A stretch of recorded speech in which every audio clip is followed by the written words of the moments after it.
I sat in my quiet living room staring at my phone screen, my hands trembling so hard that I almost dropped it. There it was. The email that would split my heart in two. The subject line was short and cold. Wedding info.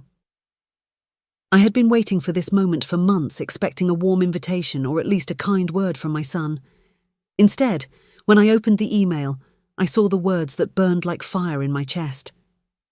"Mum, you can watch my wedding on TV if you want to be among us." I blinked, thinking I misread it, but the words were sharp and cruel, sitting there in black and white. My own son, my only child. The boy I had raised alone after his father walked out on us. The boy I loved more than life itself. The boy whose wedding I had paid for. The venue, the decorations, the catering. Every single thing had my fingerprints on it, my savings emptied for his happiness. And now he told me to watch it on TV like some stranger. My first reaction was disbelief, then the crushing weight of betrayal. I wanted to scream, to cry, but all I could do was sit there frozen, while the sound of the clock on the wall seemed to pound in my ears. Tick, tick, tick. My chest felt tight, my throat dry. I tried to call him, but the call went straight to voicemail. I sent a message. "Son, I don't understand. What do you mean?" No reply, just silence. I walked to the window and looked out at the street. The world outside was bright and warm, but inside me everything was cold. I thought of all the nights I stayed awake sewing his clothes when we couldn't afford new ones, the mornings I skipped breakfast so he could eat, the sacrifices I made so he could have a better life. And now he had erased me from his life on the one day that mattered most. I went back to the email, reading it again. The last line made my stomach twist. "It's for the best. You'll understand someday. Before I dive in, feel free to let me know where you're watching from. And if you enjoy this story, a like and subscribe would mean a lot." I sank into the couch, replaying every moment leading to this. It started months ago when he told me he was engaged. I had cried tears of joy, holding his hand, imagining a future where we'd stand together, proud, at his wedding. He had smiled, hugged me tight and said, "Mum, I couldn't have done any of this without you." I believed him. I thought we were close. But then his fiancée came into the picture. A beautiful young woman with sharp eyes and a smile that never quite reached them.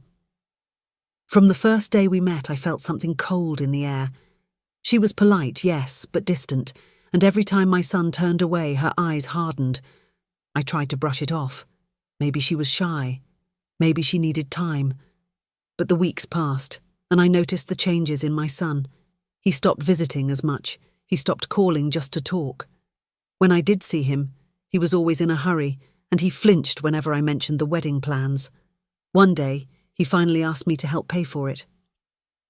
"Mum," he said, looking uncomfortable, "we need some help with the venue deposit. It's our dream place. I promise I'll pay you back." My heart swelled. I didn't even hesitate. I emptied my savings, the money I had put aside for a small vacation, for repairs on the house, for emergencies. I handed it to him with a smile.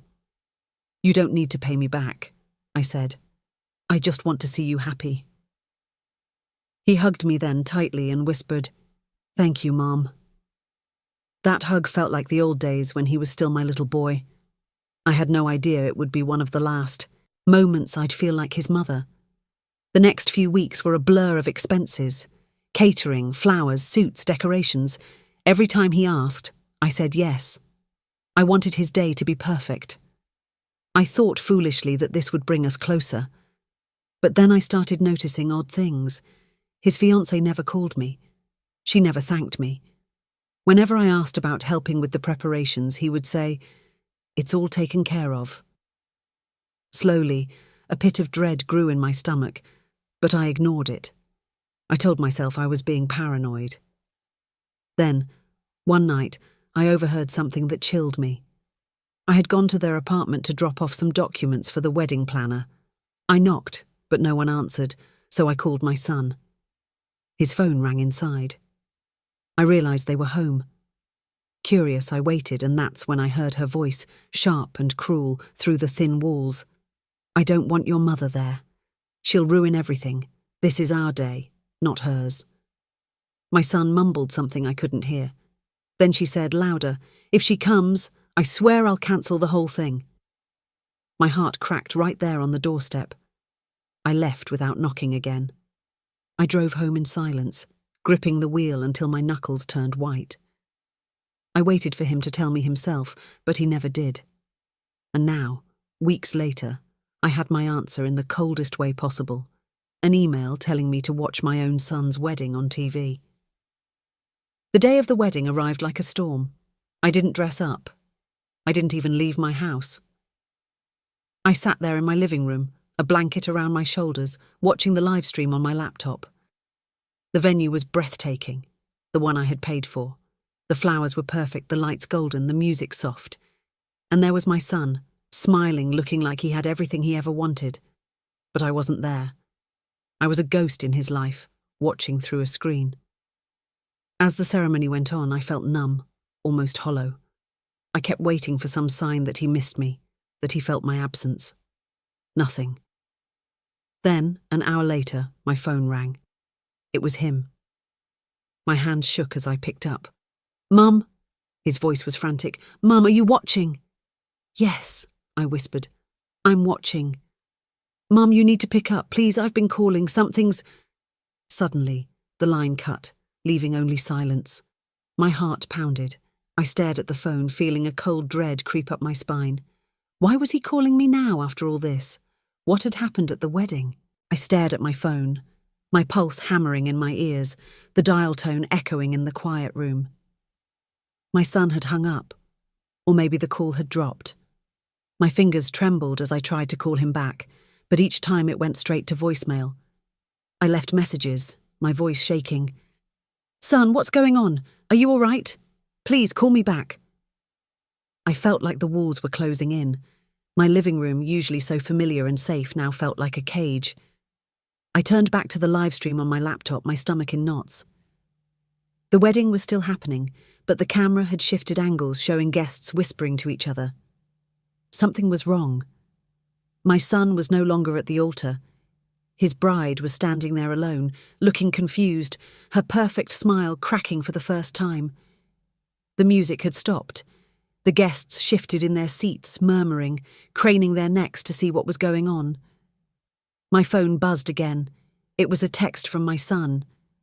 "Mom, please, I need you. Come to the back entrance. Hurry." My body moved before my brain could catch up.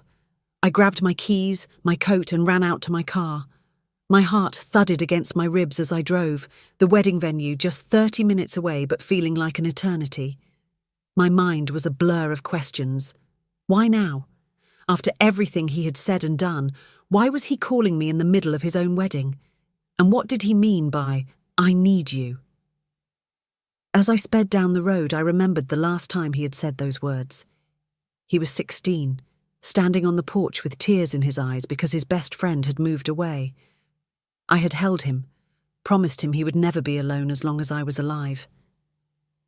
That memory felt like a knife now. By the time I reached the venue, my hands were slick with sweat. I parked far from the main entrance and ran around the side looking for the back door.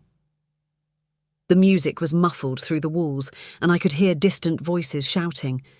Finally, I saw him, my son, standing near the service entrance, pale and shaking, his tie undone, his hair a mess. His eyes lit up when he saw me, and for a second, he was my little boy again. "Mom," he said, rushing to me and pulling me into a hug so tight I could barely breathe. "Thank God you came." "What's happening?" I asked, pulling back to look at him. His face was drenched in sweat and his hands trembled as he gripped my arms. "Mom, they took the money." My stomach dropped. "What money?" He glanced over his shoulder like someone might be listening. "All of it. The wedding fund, the savings, everything you gave me. It's gone. Her family." He choked on the words, his voice breaking. They said they were taking care of everything. They said it was just a formality to move the money to secure the vendors. I trusted them. Mum, I think they scammed me. I think they were never going to... His voice cracked into a whisper. She's gone. She left. My mind spun like I was falling. I grabbed his shoulders. What do you mean gone? She ran out the back right after the ceremony started. Her phone's off. Her whole family disappeared. They said they were going to the restroom, but they're gone. Mum, they left me here, and all the bills are in my name. I couldn't believe what I was hearing. All the anger, all the heartbreak I had swallowed when he told me to watch from home, it all roared up inside me, mixing with a surge of protective instinct. I wanted to scream, to shake him, to demand why he had shut me out. But I could see he was broken, on the edge of shattering completely. He clung to me like a drowning man. Mum, what do I do? I don't know what to do. The sound of footsteps made us both turn. 2 men in black suits approached from the side door, their expressions stern. One of them called out, "Are you the groom?" My son stiffened. Yeah. You need to come with us, the man said, his tone flat. There's a problem with payment. The event manager is demanding immediate resolution or the police will be called. My son's face turned ashen. He looked at me, his eyes wide with fear. I could feel my heart pounding in my throat. Mom, he whispered. I think I'm in real trouble. I stepped in front of him instinctively, like I had when he was a child scared of thunder. Wait, I said, trying to keep my voice steady. What exactly is the problem? The taller man looked at me with no emotion. Ma'am, the venue, catering and vendors have not been paid in full. The check provided by the bride's family bounced. Right now, your son is responsible for over $100,000 in unpaid balances. If this isn't resolved, the venue will pursue legal action immediately. My son made a small broken sound, like he couldn't breathe. Mum, I don't have that kind of money. They said they handled it. He crumpled to the ground, his hands in his hair, rocking back and forth. The sight tore through me, rage and fear boiling together. How could this have happened? How could he have been so blind? And yet, through all the pain, one thought cut through everything like a knife. I had warned him. I knelt beside him, my hand on his shoulder, and whispered, Son, we're going to fix this, but you have to tell me everything, every detail. He shook his head, tears dripping onto the pavement. Mum, I signed a loan. They said it was just paperwork for the venue. I didn't read it. I didn't know. My blood ran cold. A loan. My voice came out in a whisper. How much? He looked up at me, his lips trembling. 250,000. The world tilted. I felt like the ground had disappeared beneath me. I barely heard the footsteps behind me until a voice said coldly, Ma'am, if he doesn't come with us now, the police will be notified. My son grabbed my hand, desperate. Mum, please don't let them take me. And then, from the corner of my eye, I saw a black SUV pull into the alley behind the venue. The door opened slowly, and stepping out was her father. The black SUV door creaked open like a scene from a nightmare, and out stepped her father, tall, lean, his silver hair slicked back like he had been expecting this moment all along. He wore a smug smile, the kind that made my stomach twist. My son froze beside me, his grip on my hand tightening until my knuckles burned. Mr. Langford, the taller man in the black suit said, his voice tight. We've been waiting for you. The groom is here. Her father adjusted his cufflinks and walked toward us with slow, deliberate steps, his polished shoes clicking on the pavement. He looked at my son, then at me, his smile widening. Well, well, looks like the party's over, he said in a voice dripping with mockery. I didn't think you'd actually call your mommy to save you, but I guess some boys never grow up. My son's lips trembled. Where is she?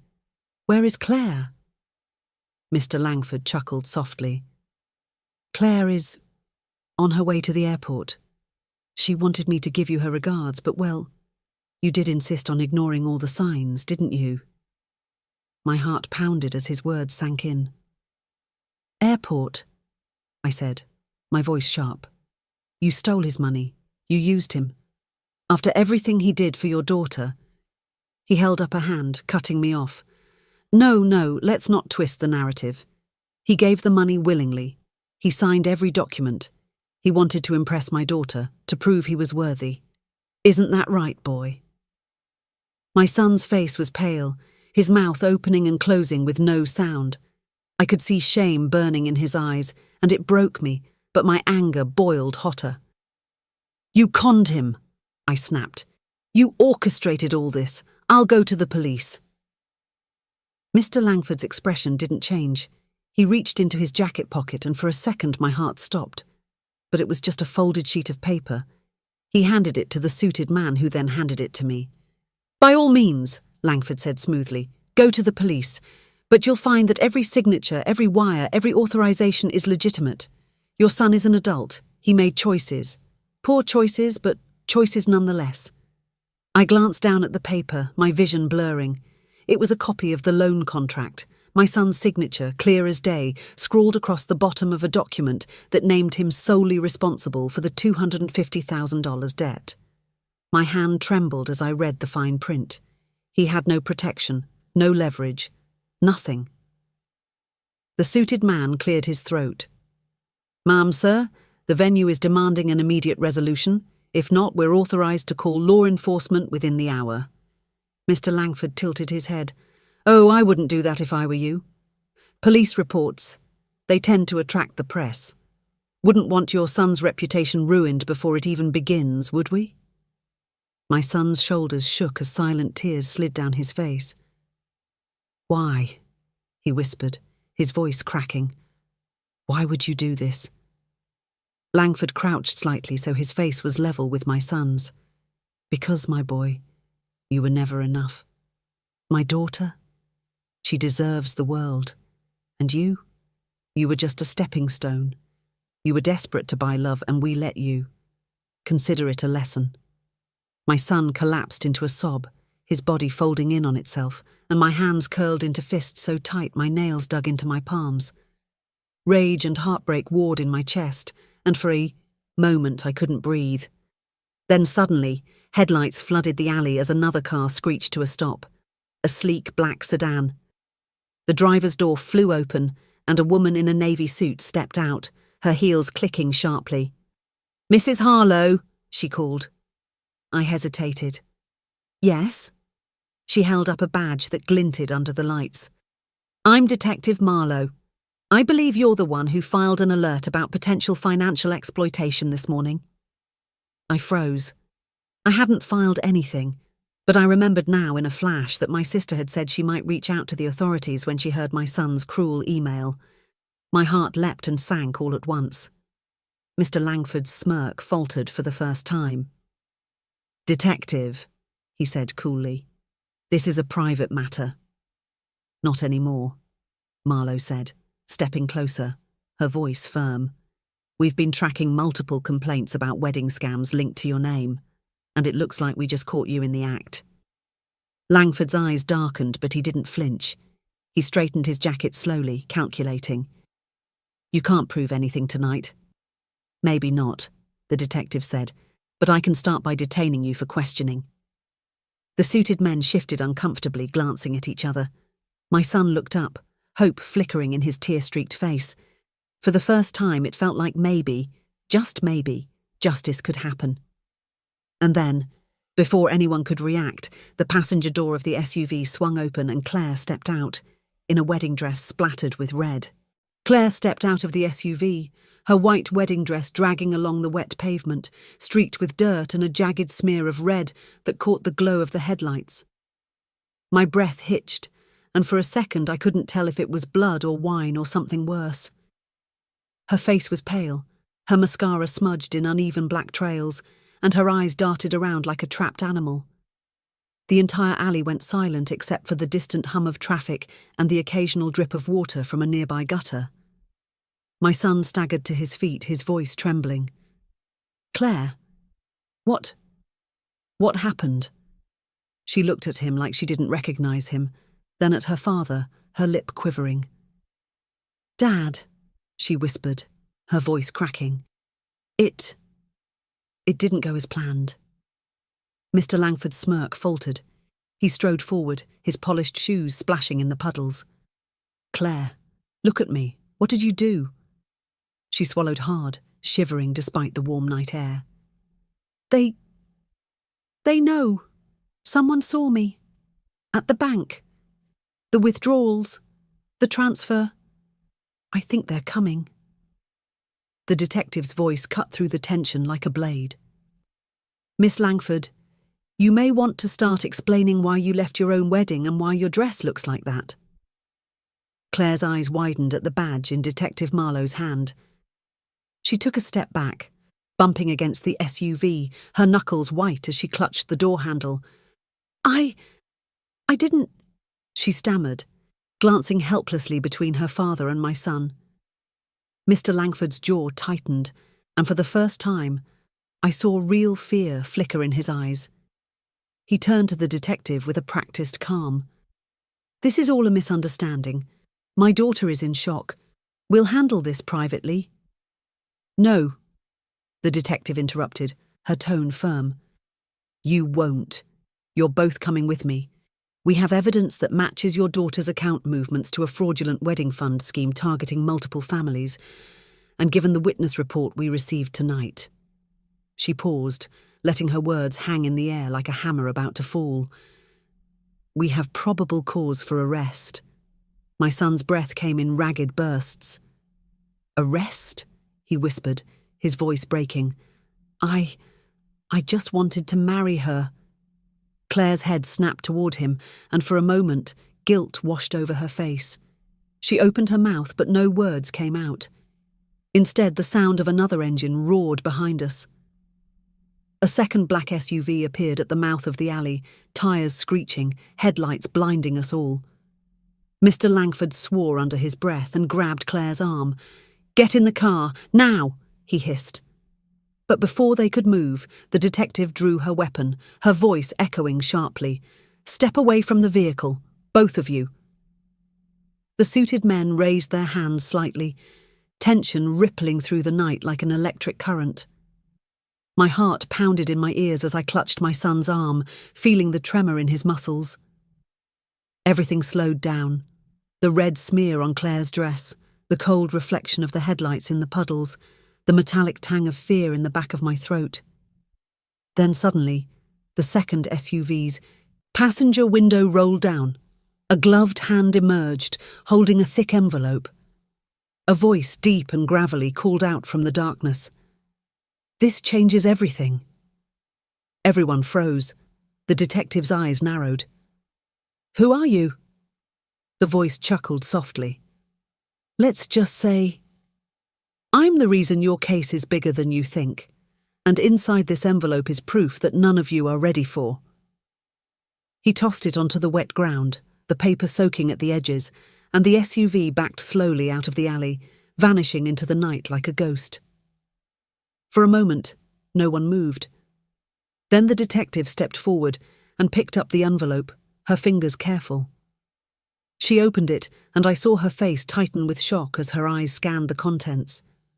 My pulse quickened. "What is it?" I asked. Detective Marlowe lifted her gaze, her voice grim. "This isn't just about your son's wedding. This is about 3 other weddings, and 2 of the grooms are missing." My son's knees buckled and I barely caught him before he fell. Claire let out a choked sob, her whole body shaking. Mr. Langford went pale, his mouth opening but no words coming out. The detective stepped toward them, her hand tightening on her gun. "You're both under arrest, and if you know where those grooms are, now would be the time to speak." But before she could finish, a sharp crack split the night. A gunshot. Then another. And I saw Claire drop to the ground, clutching her side, blood blooming across her wedding dress. The sound of the gunshot tore through the night like a scream, echoing off the alley walls. For a heartbeat, everything froze. No one moved. No one breathed. Then Claire's scream ripped the silence, raw and jagged. She crumpled onto the wet pavement, her hands pressed to her side, crimson spilling through her fingers. My son dropped beside her, his trembling hands hovering, unsure where to touch. "Claire, no, stay with me, please." His voice cracked into a sob. The detective spun around, her weapon raised, scanning the shadows where the shot came from. "Everyone down! Don't move!" Another shot rang out, sparking against the metal trash bin behind us. I hit the ground, my heart pounding like a drum in my chest. The night smelled of rain, gunpowder, and the metallic tang of blood. My son's panicked voice trembled. "Mum, call someone. She's bleeding." "Already on it," Detective Marlowe barked, her radio crackling as she called for backup and an ambulance. The suited men had crouched behind the SUV, one clutching his arm where blood trickled between his fingers. Mr. Langford pressed his back to the car door, eyes wide, face ashen. Then, from the mouth of the alley, a figure emerged, a tall man in a dark coat, his face hidden beneath the brim of a wet baseball cap. He moved slowly, deliberately, a gun glinting in his hand. "Nobody move," he said in a calm, chilling tone that sent shivers down my spine. "If anyone tries anything, the bride won't be the last to bleed tonight." My son's breath hitched as he held Claire's trembling body. "Why are you doing this? Who are you?"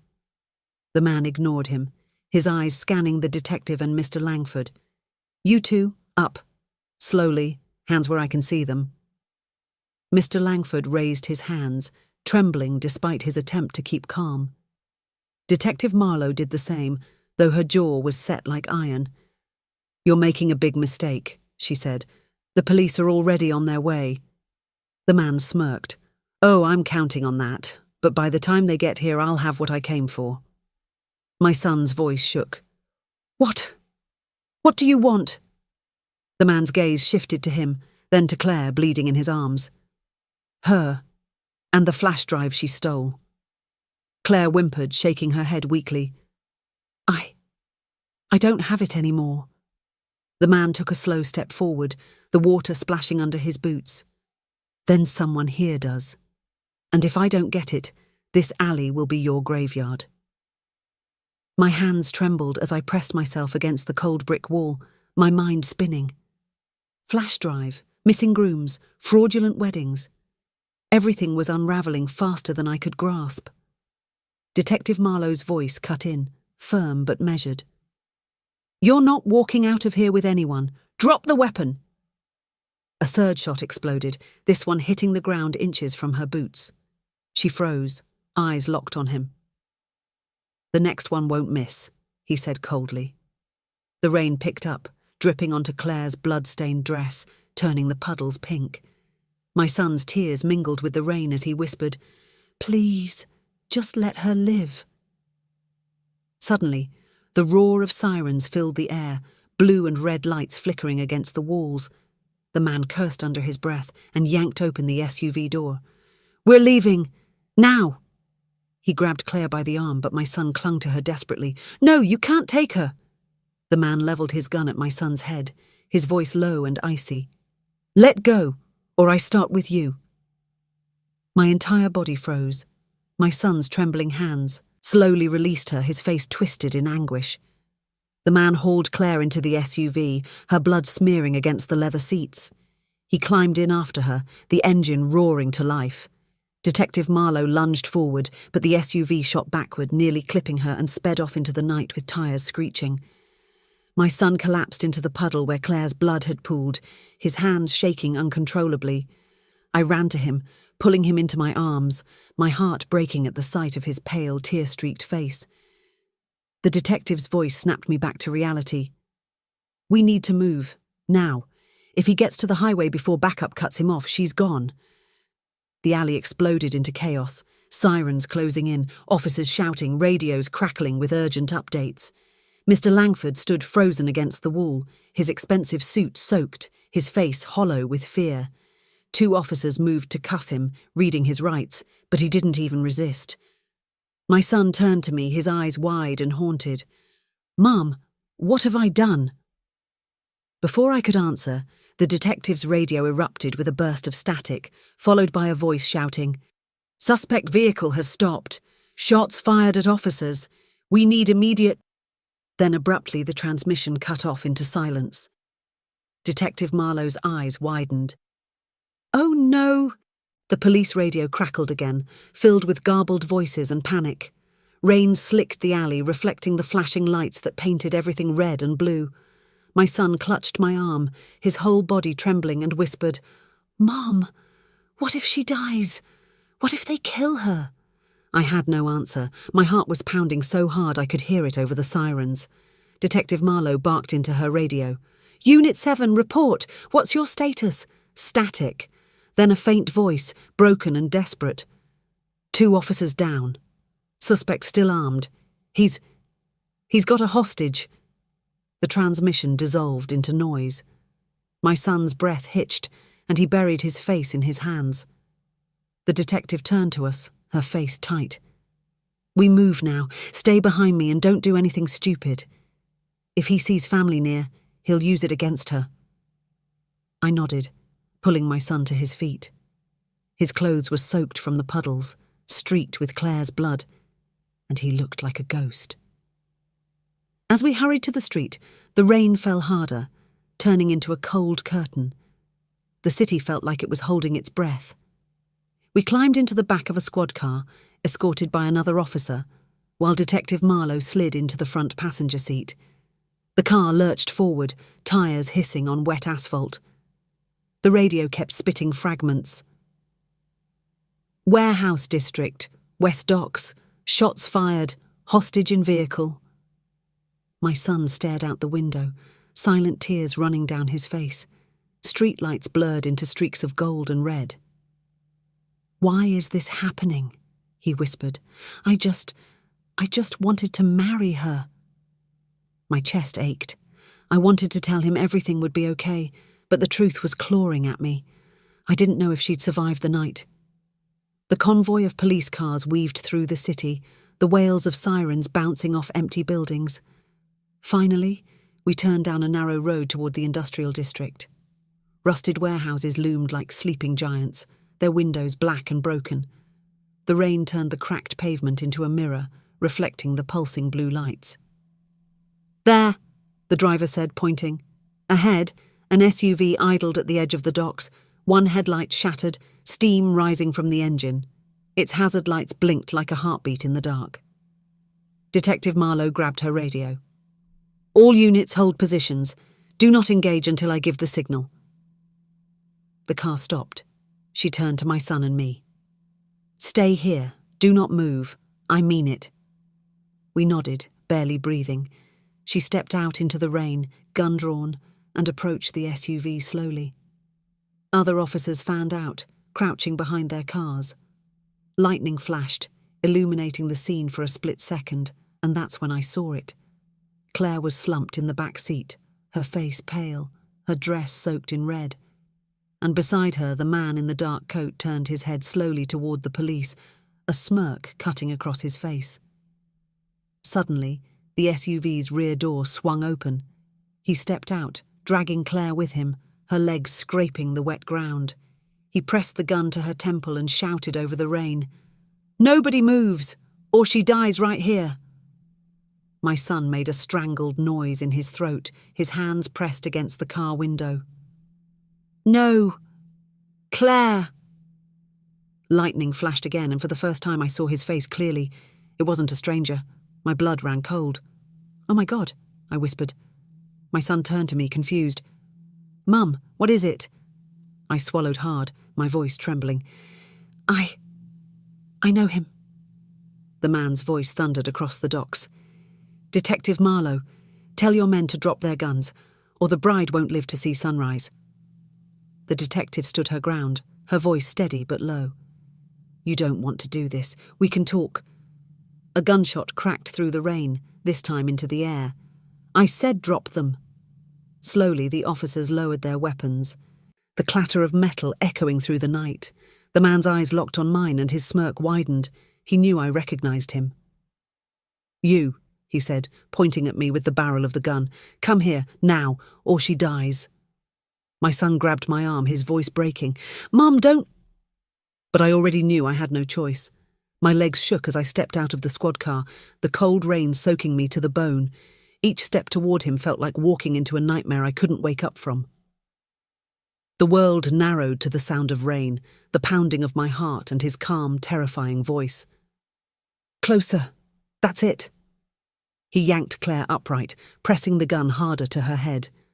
Her eyes fluttered open, glazed with pain and fear. "Please," she whispered. He leaned down slightly, his voice just for me. "You have something that belongs to me." My mind raced. I don't know what you mean." "The flash drive," he hissed. "Where is it?"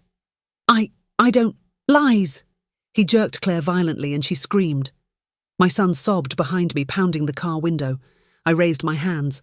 Okay, just don't hurt her. I'll get it." His smile returned, cold and victorious. "Good. You have 60 seconds. And then the sound of an approaching engine roared through the rain, a vehicle speeding toward the docks. The man whipped his head around, gun ready, and his smirk faded. "Who the hell—" The headlights flared through the storm, and a black van skidded to a stop, its side door sliding open. 3 masked men with rifles jumped out, shouting over the rain. "Take them all! Leave no witnesses!" The rain hammered the docks like a war drum, the black van's headlights slicing through the storm. 3 masked men leapt out with rifles raised, their boots splashing in the puddles. Time slowed. Detective Marlowe yelled, "Get down!" But the gunfire erupted before anyone could move. Bullets sparked off metal containers and shattered the SUV's remaining headlight. I dropped to the cold, wet ground, my hands over my head, while my son screamed from the squad car, "Mom!" The man with the pistol cursed and dragged Claire behind a stack of crates. The new gunmen fanned out, shouting to each other over the rain. "Secure the dock! Kill anyone who moves!" One of the masked men aimed at the police line. Detective Marlowe dove behind a barricade as officers returned fire. The night lit up with muzzle flashes, thunder, and the roar of engines as more squad cars screeched onto the docks. My heart pounded as I crawled toward the squad car where my son crouched, his face white with terror. "Stay down!" I shouted, grabbing his sleeve. A bullet pinged off the ground inches from my hand. The chaos was deafening, screams, sirens, the pounding rain. Then I saw him, the man in the dark coat, the one holding Claire. He was running toward the van, her limp body dragged like a rag doll. For a split second, our eyes met. That smirk again. He thought he had won, but something inside me snapped. I couldn't lose her. Not after everything. I ran. My legs slipped on the wet pavement, my lungs burning, but I ran. I didn't think, I just launched myself forward, colliding with him from the side. We hit the ground hard, his gun skittering across the slick concrete. Claire rolled away, moaning weakly. The masked men turned, shouting, and one raised his rifle toward me. A single deafening shot cut through the chaos, not from them, but from Detective Marlowe. The rifleman jerked, his weapon clattering to the ground as he collapsed. The other 2 panicked, firing wildly as police swarmed in. A bullet whizzed past my ear, close enough to feel the heat. My son was screaming my name, his voice breaking through the storm and gunfire. The man in the coat shoved me off and scrambled for his gun, but I grabbed his ankle, yanking him down. He roared in anger, twisting to kick me, but suddenly a shadow loomed behind him. Detective Marlowe tackled him to the ground, pinning his arm. "You're done!" she shouted, wrestling the gun away. He spat curses, thrashing, but she drove her knee into his back and snapped the cuffs onto his wrists. The other masked men, seeing their leader captured and more officers closing in, made a desperate run for the van. Tires squealed, bullets rained, and then, boom! The van exploded in a fireball, sending shards of metal and a wave of heat across the rain-soaked dock. I shielded my face, the shockwave rattling my bones. When I lowered my arms, the van was a smoking wreck. The 2 gunmen were gone. Sirens wailed louder as backup arrived. Officers swarmed the docks, dragging the cuffed man to his feet. His hat had fallen off, and for the first time, everyone saw his face. My son gasped, "Uncle Ray?" My heart twisted. My brother, my own brother. His cold, wet hair clung to his face as he sneered at me. "You always thought you were better than me. Well, this was supposed to fix everything.